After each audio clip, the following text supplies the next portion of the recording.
where um, we're making sure that the data are being used responsibly. So it's sort of this whole responsible use of data thing. Um, so to be deputized means that you have the knowledge and experience to know how to use data well and what not to do with it.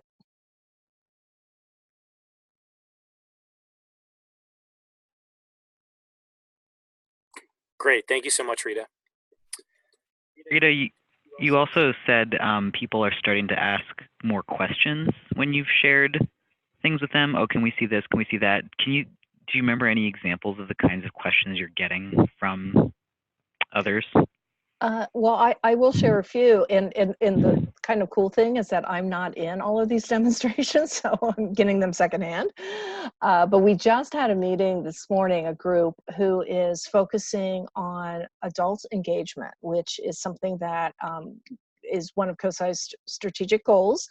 And we're a great place for families, but people don't always think to come to us just as adults.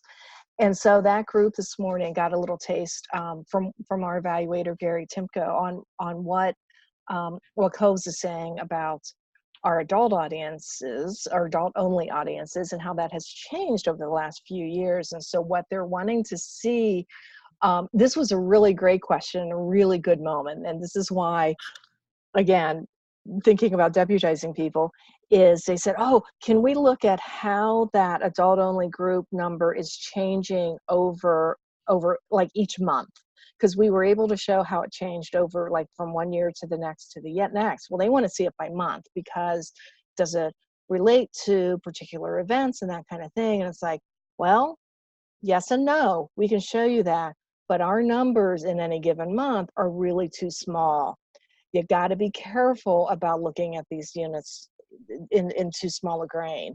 So so that's one of the things, is they want to try to figure out cause and effect. And it's great, because we want to know, what are we doing that is having this effect, but we got to be careful of how we use the data that's in the database to address those questions.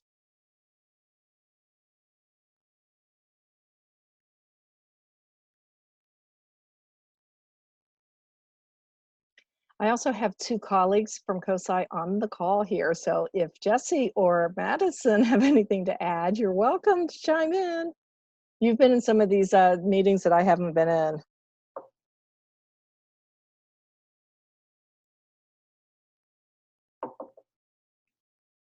Well, as Jesse and Madison question themselves and whether they want to unmute themselves and talk, I have a question for you all. We talked some last time about continuing on your conversation of deputizing people, Rita. We talked about, sort of data literacy and capacity to look at and make sense of data without sort of overstepping its bounds. And Jessica from, I'm forgetting the name, Science World, shared some of her stuff. What does it look like at COSI to make people more data ready, if you will? What does that look like for someone to be more deputized in terms of that? And I'm wondering about what others have done as well, or what concerns you have before you open access. Well, I'll chime in with, that's what I would love to learn from this group too. And I think with us, and it's like any place, I mean, we have this big team, or big science center, we have a big team, and everybody comes in with different experience. And so there are team members who have experience with data, and but I don't necessarily know that, because it isn't necessarily reflected in the role they happen to have at the moment. So some of that really is getting to know individual team members and really getting into dialogue with them. But apart from having a lot of individual conversations, I don't know. And that's why I'm back on this call, because I want to hear what others have to say.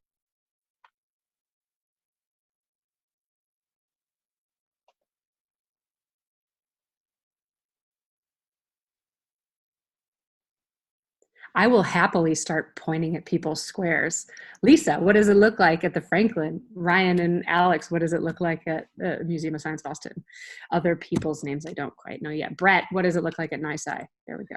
Yeah, I'll jump in quickly, just so others can kind of gather their thoughts. I think one of the biggest pieces connects directly to what Rita said, and actually what Beth has just put in the chat box, is there's this awareness of you might have a really good question that the data aren't fully prepared to answer. So if you're narrowing things down to month-to-month comparisons, because you have interest in looking at longitudinal trends, which is great, be aware of the limitations of the data. Part of that is embedded in, deputizing people and making them aware of what happens when you filter and filter and filter. And part of that is just an understanding of data in general, which is much harder. It's that data literacy aspect you mentioned, Sarah. And that's something that I think comes over time. To Beth's question, I don't know that there's a minimum sample size. I think it's always interpretation with caution, unless you address this interpretation with caution question and say, we're going to look next month or next quarter. And in order to do that, we need X number of responses to do it. You could go as far as to do a power analysis, although I think it's taking things a bit far. But it's basically this general awareness that the COVES data are fully prepared to answer many questions, but not all questions, and that we need to make interpretations sometimes with caution.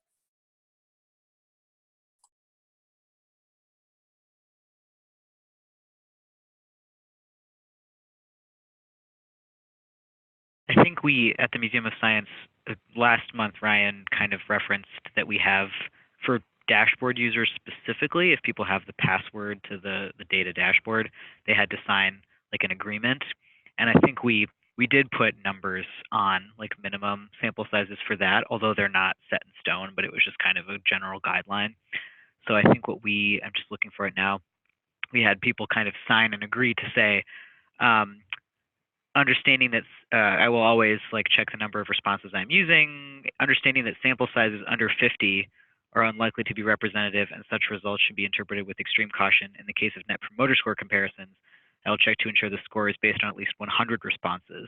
And I think we would call that like the bare minimum for net promoter score specifically. Ideally, you have, even more than that. And yes, we can share. Oh, sorry, Renee just asked privately if share the agreement. But if anyone is interested in seeing it, I'd be happy to share it. You can, it's again, just you can modify it however you like. But I've actually made that promise several times, so we should actually do it this time. Just send it to me. I'll put it online. Come on, kids.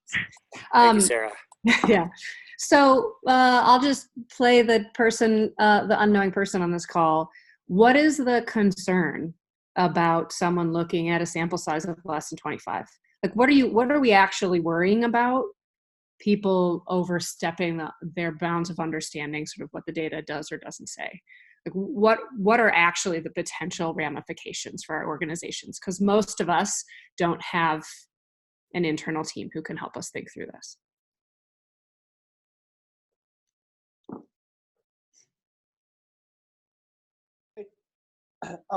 Well, I think that I would say you risk your credibility if you base your claims on too small of sample sizes, right? Let's say we were talking about NPS, right? And we've just got a feature exhibition the first time in 5 years or something. And we've got our 30 visitors who have gone to the feature exhibition. And we take those 30 responses and we find that the NPS is much higher among this group of people who visit the feature exhibition versus those who don't, right? Well, a year from now, imagining we've got some kind of ongoing feature exhibit or traveling exhibit strategy, we might find the opposite thing to be true once we've gotten this, healthier sample size. And the claims that we might have paraded around very early might in fact be flipped on their head. And that could, I think, hurt us individually in terms of our credibility.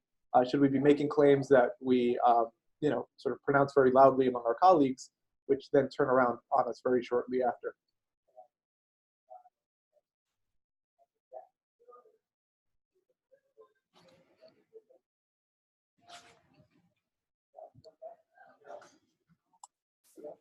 I think you can extend that too, and just say like maybe it's not even longitudinal, or maybe it's not even the next thing. Maybe it's just you're making inferences about a small sample size, and big decisions are levied by it, and there's very little confidence around it. Like you can point to and say the data show 18% of this, but because there's so little precision around a small sample size, if a big decision is made on that and it doesn't pan out, then again, Brett used a great phrase, it ruins credibility.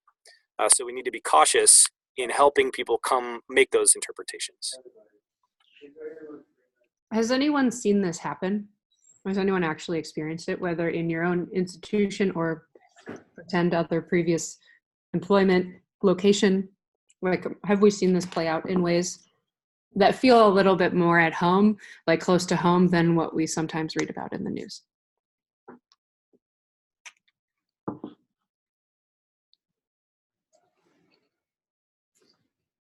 And also, any other boxes that just have your names on it, if my questions are not like where you want this conversation to go, please chime in.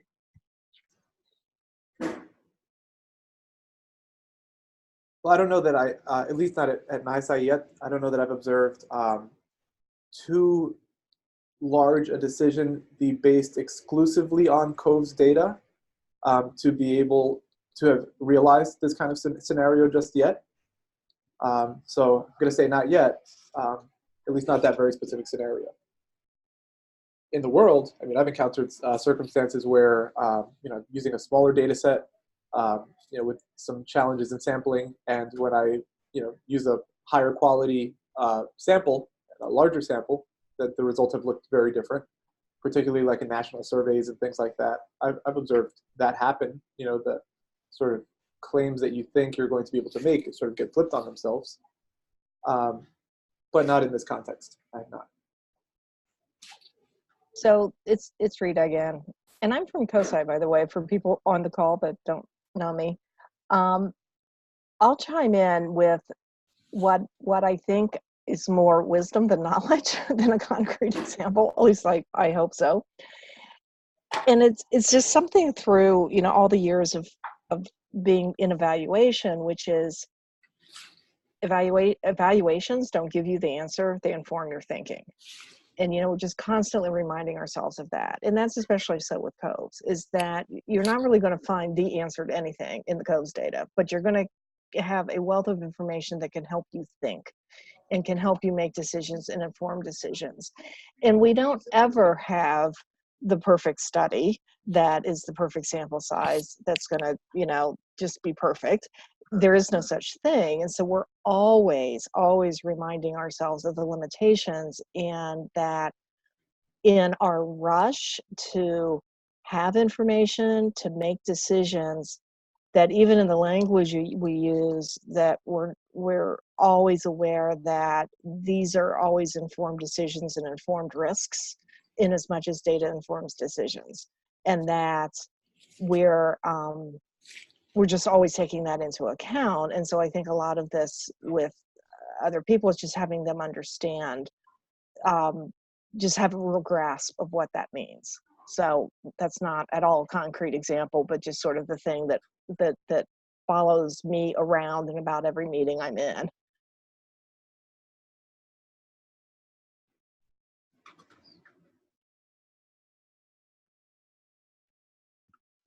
Yeah, I think related to some of that, and I just grabbed your quote, Rita. I think we're going to post that in the YouTube language around it, this webinar. I feel as though I've heard stories of evaluation or just data being used as a weapon to make a case, to make an argument. Maybe weapon's a little strong, but to make an argument in one direction or another, when what could be discerned from it could be multiple different options. And I'm wondering about how we, if that is a potential use of data, even if we, give people training on how to be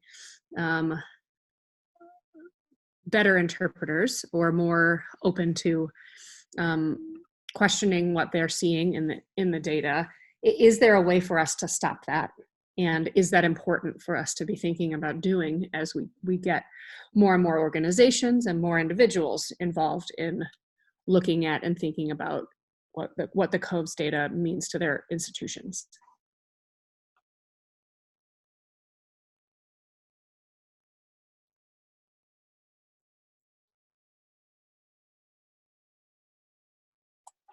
I would say say that one of our team members here, he was saying, when he was talking about data, he kept calling it a resource. And that's kind of like how we've been kind of trying to communicate it a little bit more, is saying it's a resource and not, I don't know how else to call it, but that's, I mean, I guess that's the language that we're trying to use on our end to help, to hopefully help with that a little bit.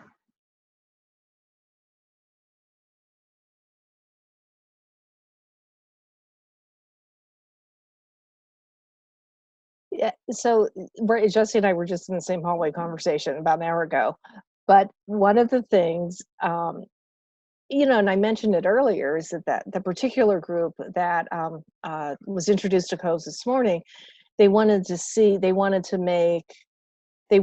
there was a relationship between events that were being held and this adult-only attendance. That's a great question to ask. Well, then they were wanting to know cause and effect. So again, there's a tendency in this world to simplify these relationships. And so it was great to have the question, and then how we respond to it and help them think through it, I think is important. So Jesse's right. We're starting to talk about this as being a resource right now, and that we said those of us who know how to navigate the COVES database, we're the resource librarians, so to speak. So I think that is a good way for us to be talking about it in this really positive and useful light. So not a weapon, Sarah, but a resource. And I would argue the same is true here at the Museum of Science, because there are, let's call them COVES deputies, but oftentimes there are people very closely related to the project, like Alex or myself, from an MOS perspective.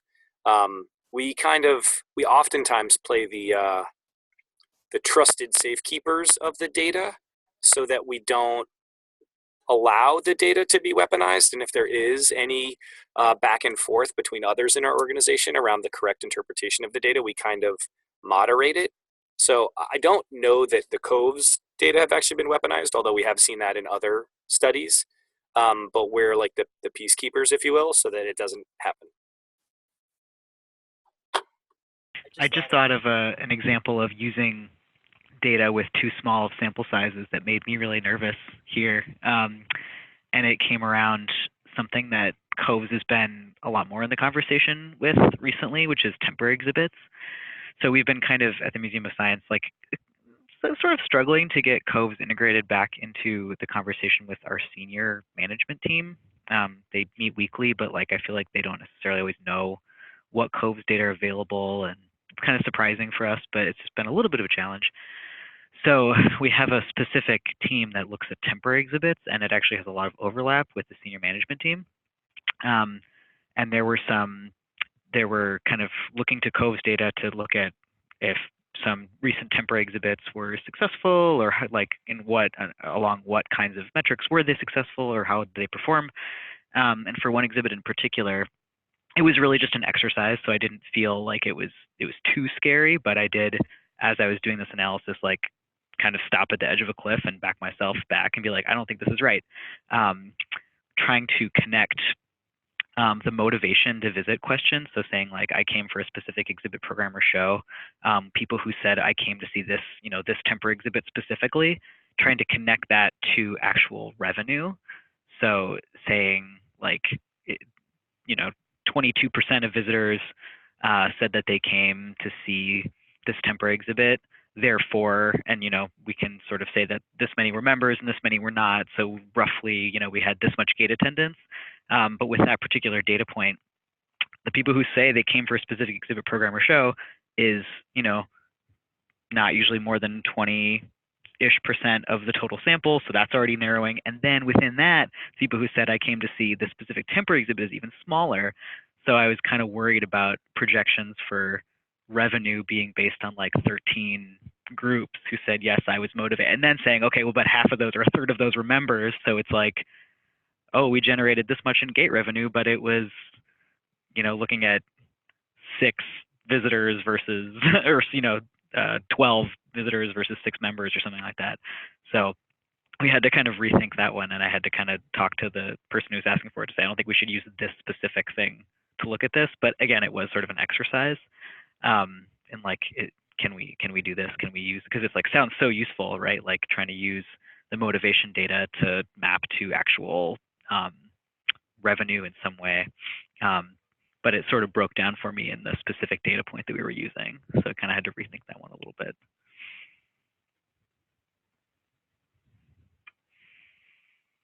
Thanks for that. That's helpful to contextualize this. Another question that I had, we've talked some about, who among our staff at our institutions have direct access to COVES, and do we deputize? What do the trainings look like, et cetera? Has anyone had or tested the ability for lots of people to access the COVES dashboard, and either not had anybody do anything with it, or had people looking into it and engaging with it in surprising ways to you?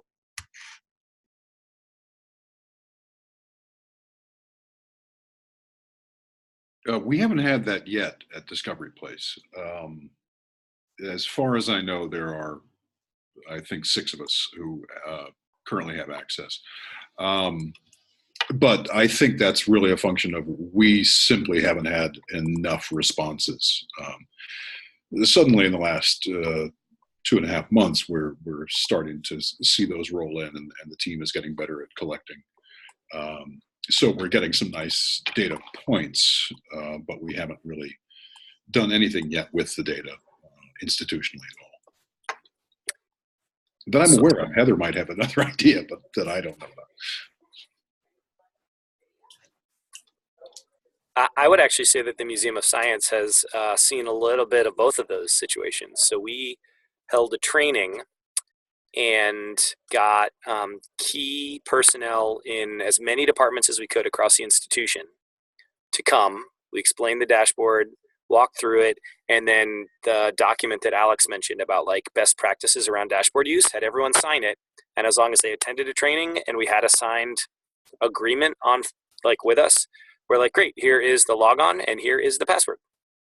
Go ahead. And then, gosh, how many months later, Alex, did we had a meeting to everybody who had gone through the training, and just to learn about their experiences with the dashboard, how they had used it, why they hadn't, what they pulled. And it was a real mixed bag. It was, I would say, more than 50% of the people said, this is a great resource that I have not used once. Or came to say, I don't have access, but you should give me access.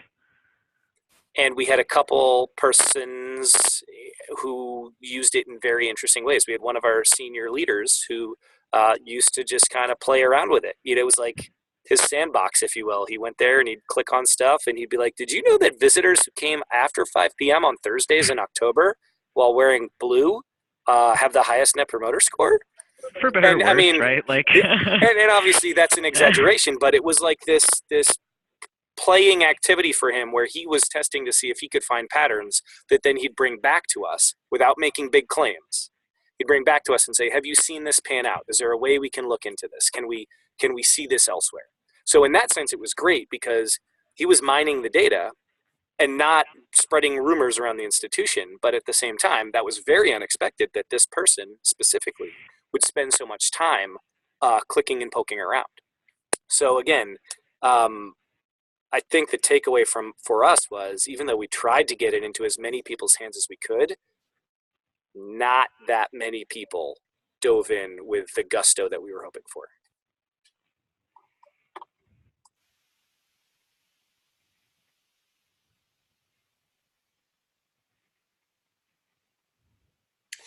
Have others seen that or experienced that? I'm asking to just sort of understand the scope of data abuse. Perhaps that's a way to say it instead of weaponizing things. Or doing analyses and then overstating and making major decisions. Sort of understanding what the size of that potential future is.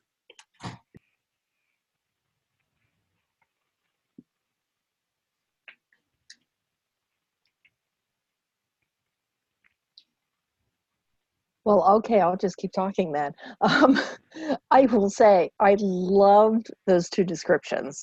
Um, when Jessie and I sat with our senior vice president to give her the access and the quick version of what this is about, and because she kept asking me, can't you just print a report? Well, yeah, but of what? And I could print a 500-page report if you want. And so I said, let's just sit and look at this together. And I think that in a minute you'll see why I have such a hard time answering this question. Anyway, so we gave her this access, and she was exactly like that. She's like, oh my gosh, I want to cancel all my meetings today and just play with this data. Because she gets data, she understands, she's an academic, so I love that. And I love that in the example you gave, Ryan, that it was someone who, it just really did spark that curiosity, which I think can lead to innovation, to lead to the kind of out of the box thinking. I know that's an overused expression. That's great, as long as you sort of know where to contain it, how those questions can come up, that thinking can happen, but you also have it directed just enough that it doesn't go off, the whole thing doesn't come off the rails. So I love those descriptions, and it's hard to know how to balance that kind of thing with somebody who can get it, start to make cause and effect assumptions, and just go from there.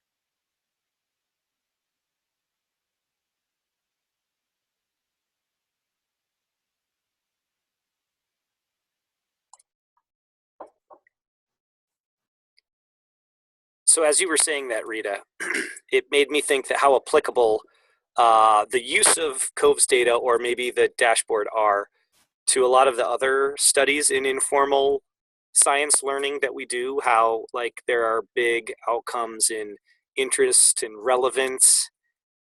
And we always talk so much about how COVES is relevant or valuable to so many stakeholders across the institution that, like I'll just show it to you, and then there's relevance, and then you use it, right? Good evaluation use, utility focused. But the big part of that, and it's not even really interest in it, I think there's different levels of data comfort that might relate to interest, but all of those kind of hinge on availability of time to do something with it. And so when I reflect back on the group of people at our institution who never used the dashboard, we asked them why. They most often said, oh, I just haven't had time. But for the people who did use it, when we said, what did you do with it? How did you use it? They said, well, I had this thing that I needed to do, right? I needed to report out on the demographics of people who came for the last 6 months, and it was a great resource. I just pulled it up, and there it was, because they made time to go in and get the information they need. And once they had that and had a little more familiarity with it, it kind of opened a door for them. But carving out time so that people understand how the data are interesting or relevant could be, now that I'm reflecting on it, maybe one of the biggest barriers we have. And not one that's easily overcome through a webinar or something, right? That's a big ask. Okay, so I have a hypothesis. See, this is what happens when you let me unmute my microphone. So I think, you're right. You did this whole thing, I don't have time. And so another way of saying I don't have time is it's not a priority, right? Isn't that right? So, but I think that there's something else. And I'm gonna I'm just gonna say this, is I sometimes wonder about this. Why didn't I use it? Why wasn't it a priority? Is I kind of wonder, are there things that people are afraid of? Is there a fear of, I really don't understand this and I really don't know how to use it? And, Alex and Ryan made me so freaked out about not misusing this that now I'm a little bit worried and I don't want to feel dumb. So I was thinking about this actually a few minutes ago, is I wonder if some of the other folks on the call can talk about, are there fears or underlying this, the fact that we've got all this data and we've been talking all this time about responsible use of data? Are there fears? lurking in the shadows.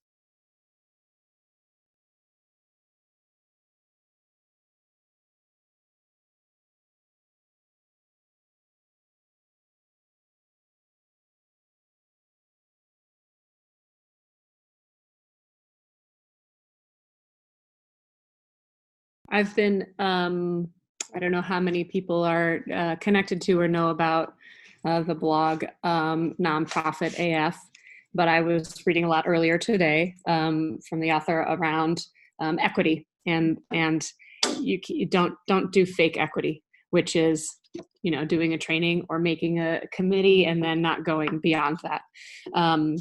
And part of the piece that he talked about was we get to the point of starting to do the work and then identify the problems and say that's good enough for now. We don't want to go about making the changes. And I'm wondering if that's one of the biggest concerns, potential like nervousness that people hold is when I get into the data and start looking around and identifying that XYZ audiences are not having a good experience, we're going to have to face that and have a conversation and potentially take action to remedy that. And the potential for the scale of that, right, whatever magnitude I can imagine, could be a pretty easy nervousness. I don't know if that actually exists, but it's the first thing that comes to mind for me.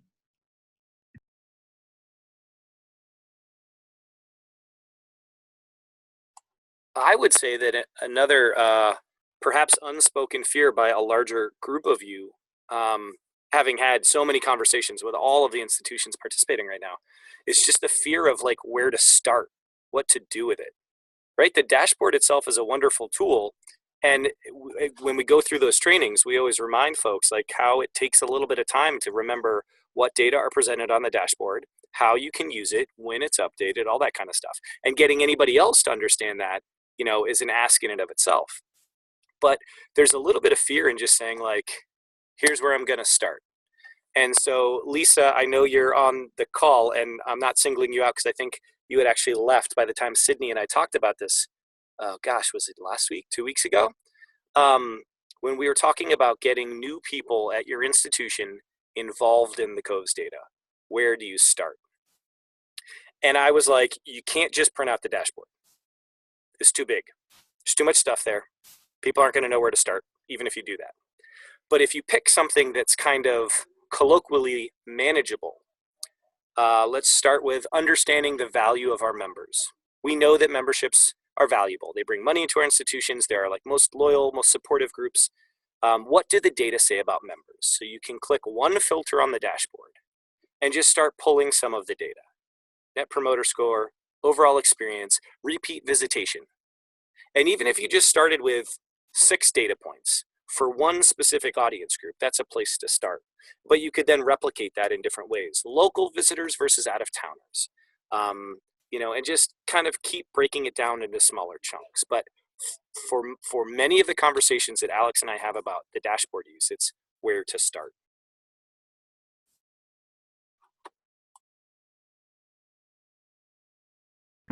And I'm thinking about how difficult the conversation might be, just to have, you know, to think about what might a conversation even look like around a very distinct set of pieces. Does anybody have outlines of questions or ways that you move through a conversation with the group when looking at data? And if not, would that be something that would be helpful?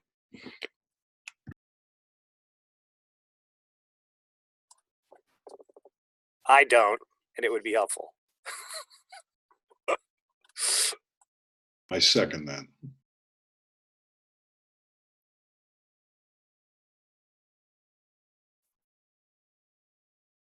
Rita, Brett, Carla, do you all have anything? I think it would be a fascinating exercise to begin sharing. I don't really have an outline, and I've been in the chat box saying, you know, we've struggled too. We've got this whole evaluation department. We've been doing this since the dawn of time, and we haven't known where to start. and we're doing it now pretty catch as catch can, and it's starting to gain some traction, so it's good. It's not a bad way, but I'd love to see what others are doing. And same here. No sort of outline or sort of routine structure. It's been very ad hoc in sort of how data has been investigated for the sake of answering specific questions. And the approach has been, different,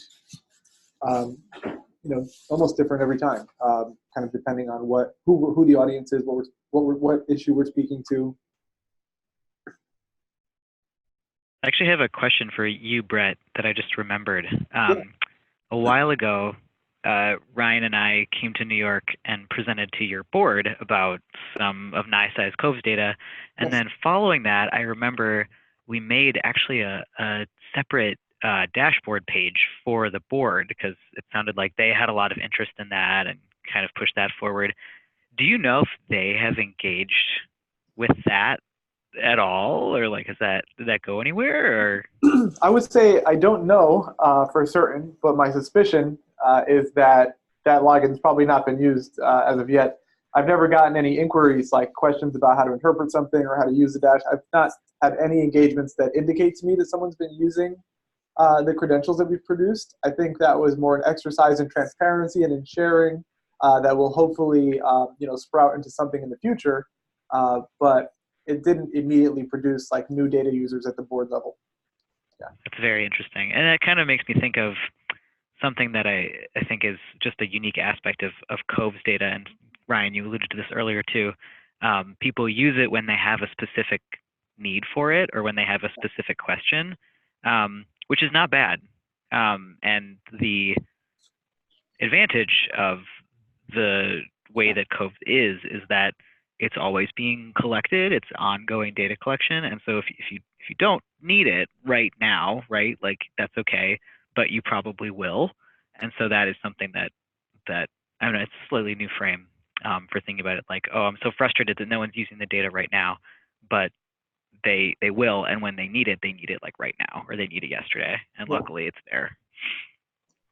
Well, so I think that's fine if the board hasn't necessarily used it. And I think that even just saying like, here's a login and here's a dashboard, just as an exercise in, as you said, transparency is, yeah. And maybe that's even a function of sharing the data really broadly with our institutions, is saying you have access to it and that's all they really need. They just need, oh, okay, I have it, it's there. Already just sort of doing that.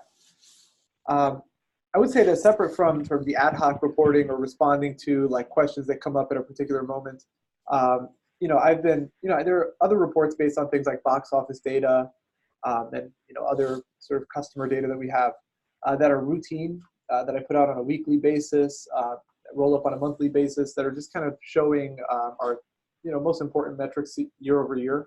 So I'll put out the November report in a couple of weeks, and it will show how we're changing in our per cap revenue and our capture rates for all of our ancillary attractions, gross attendance, gross revenue, things like that. And we've been talking about whether or not it would be appropriate now to add a page 2, and a page 2 sort of showing some top line visitor demographics and how those things might have shifted year over year, so that COVES data might make it into some routine reporting.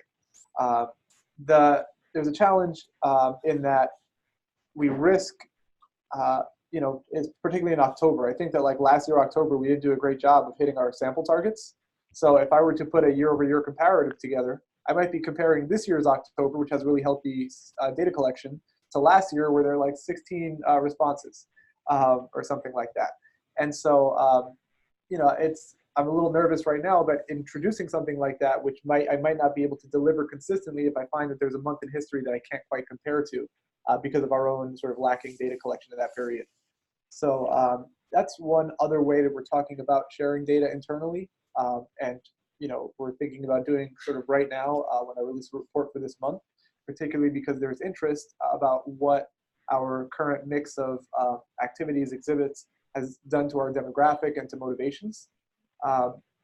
But there's some risk of offering to do something like that long term if there are lapses in data collection. I love that point too about incorporating COVES data into existing like operational or whatever types of reports that you put out. I think we're trying to do that more here, saying we already do these, attendance reports or something. What if we had exhibit attendance Yeah. from COVES data along with that or something? Yeah.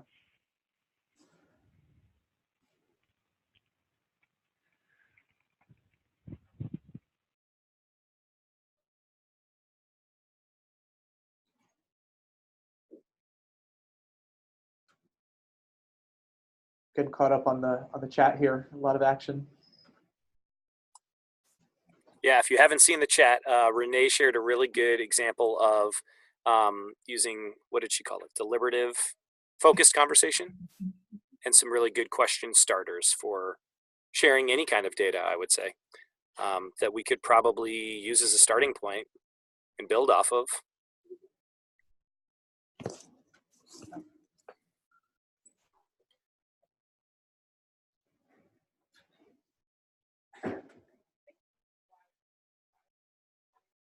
This is a kind of lower pressure environment, but when I've recently done some trainings with new data collectors, I generally begin by trying to get them excited about the COVES data and what they're contributing to. And I did send them the dashboard, like an export of the dashboard, which, like we said, is way too much. But before the meeting, right, I sent it to them, and I asked that they come to the meeting just ready to comment on 2 things in that dashboard. No, very little instruction. Just be ready to comment on 2 things. Naturally, different people will gravitate towards different things and have different sorts of insights. And just by giving people very gentle prompts, I think that it focuses them rather than overwhelms them. By this dashboard is 14 pages. What am I going to do with all this information? It focuses them, and you end up having a conversation with a group of people who have gravitated to things that they're interested in, find that they're able to talk about those things in an informed way. It's very gentle, not too directed. Like, we don't have a hard objective in that setting, but it has made for some productive conversations where people are really engaging with the content rather than just kind of knowing that it exists and sort of letting it pass thereafter.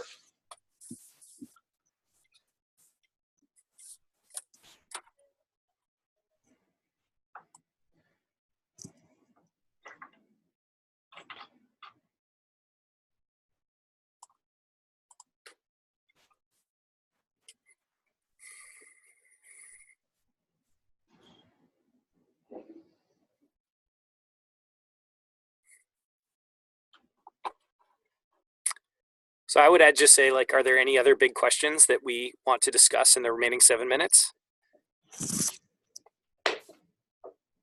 I think this has been a fundamentally different conversation than last month, which I'm really excited about. And like, some really good ideas are coming out. And I think that collectively we can work together to make resources that we can all use.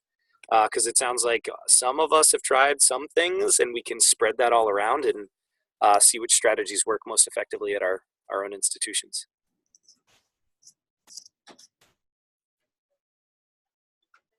And I will also say that as resources have come out of these discussions, we've been uploading them to the resources page on the COVES website, as well as to the community practice. But if you sort of lose tracks of those threads, or someday when the discussion is way too big to sort through, they'll be on the resources page as links and files.